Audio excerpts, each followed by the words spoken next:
જય દ્વારકાધીશ મિત્રો. જુગલભાઈ આમ તો જવો બી ઓહો આ કેટલી ઊંચાઈ છે. તાણિયા ઉપર ક્યાં તો લાગે, કેમ લાગે જુગલભાઈ? એટલે રમા ઈ જ વિચાર થાય મને, આ કઈ રીતે આ પીરી આહાહા, કેટલો હે? ઊંચો છે. આમ નજર કરો તો આ કેટલી માળની બિલ્ડિંગ થઈ જાય. એટલે 2 દિવસ તો રખડતા બગડતા પોગી ગયા છે અત્યારે નાગેશ્વર. અમારા નસીબ તો જવો 2 દિવસમાં બીજી જ્યોતિર્લિંગના દર્શન થાય. આજ આ નાગેશ્વર મંદિરમાં ટ્રાફિક બહુ છે એટલે આપણે દર્શન નિરાતે નથી કર્યા, પણ દર્શન તો કર્યા છે. આ બાજુ મંદિરો બધા બહુ ભવ્ય છે. મહાદેવની મૂર્તિ કેવડી છે જોતો કરો. આ મૂર્તિની ઊંચાઈ 82 ફૂટ છે. જુગલભાઈ હું આ પહેલી વાર અહીંયા આવ્યો, તમે કેટલી વાર આવ્યા? હું આ 2 વાર અહીંયા મારે ફોટો બોટો પાડવું જોઈએ. હો. હા નહીં, તું પહેલી વાર આવ્યો, તારું ખોટું તો પાડવું જ પડે ને.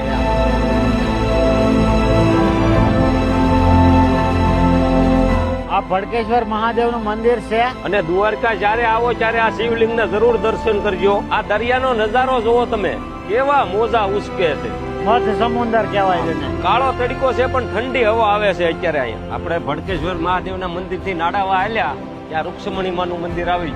જ્યાં જાય ત્યાં ભાવિ ભક્તોની એટલી ને એટલી જ ભીડ, ગમે એ મંદિરે જાય. દોસ્તો આ છે ગોમતી નદી, એટલે આ ગોમતી ઘાટ કહેવાય. સામે જે છે એ દ્વારકાધીશ નું મંદિર છે.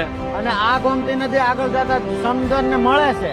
જુગલભાઈ હવે મને હાંડીએ બેહાડો, હું થાકી ગયો હાવ. હવે અત્યારે તું હાંડિયાનું માંડી વેળ ને હાથી હાથ પડે વાવણી થાય ને તે હાથી ઉપર બેહાડી. ઓહો જુગલભાઈ, દ્વારકાનો સમુદ્ર આજ તોફાને ચડ્યો. ગોમતી ઘાટેથી હાલતા હાલતા અહીંયા પહોંચ્યા તો આ નજારો જોવા મળ્યો. એ જુગલભાઈ, બોલ, બોલ. આપણે અહીંયા આવ્યા તો ખરા, પણ સેલ્ફી તો પાડવી જોઈએ ને, નકર ગામમાં વટ કેમ પાડશું? હા ઈ વાત તારી હાચી હો. જો પાડી લે. પાડ, ઉભેર પાડ, ઉભેર પાડ, ઉભેર પાડ લગ્ન થઈ. પાડ પાડ એ ભાઈ તું કેમેરો ચાલુ રાખજે, અમે સેલ્ફી હા. પાડી હતી. હો પાડ. તમે માગો 20 અને આપે 30, ઈ આ દ્વારકા વાળો. અને મળીએ આપણે આવતા વલોકમાં. જ્યાં સુધી જય દ્વારકાધીશ.